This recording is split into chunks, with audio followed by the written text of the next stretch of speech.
ধরনের ভিডিও যদি আপনারা দেখতে চান তাহলে কমেন্ট করে বেশি বেশি করে জানিয়ে দিবেন। ধন্যবাদ সকলকে। আল্লাহ হাফেজ, টাটা, বাই বাই। কথা বলবো একেবারে গ্রামের ভাষায়। এই যে মোর মা ভাত তোলছে, এই যে সামনে মোর আব্বা বসে আছে।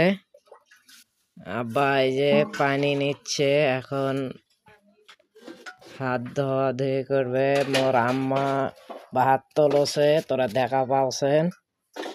ঠিক আছে, আজকে রান্না হয়েছে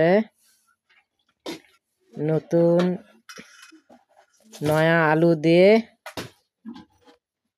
মুরগির আন্ডা দিয়ে ডাল আন্দা হয়েছে, ডাল। এই যে মোর বাপের হাত ধোয়া হলো, তোরা দেখা পেলেন। এখন এই যে মোর মা প্রথমে সকালের শাক ভাজি অল্প অল্প করে দিচ্ছে। এটা হলো লাল শাক, এটা লাল শাক দিয়ে দিল সবার পাতে পাতে। এখন মোর মাও দেবে হলো ডাল, আন্ডা দে ডাল। এই যে দেশি মুরগির আন্ডা। ঠিক আছে, মুই কিন্তু আজকে খালি গ্রামের ভাষায় কথা কম। তোরা বুঝা পারিছেন তো মোর কথাগুলা?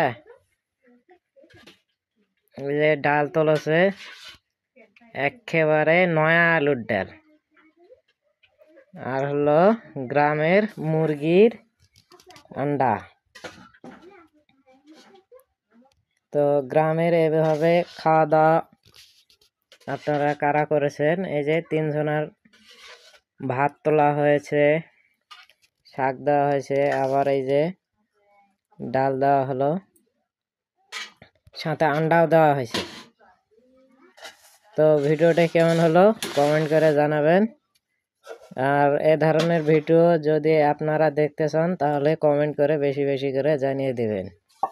ধন্যবাদ সকলকে। আল্লাহ হাফেজ, টাটা, বাই বাই।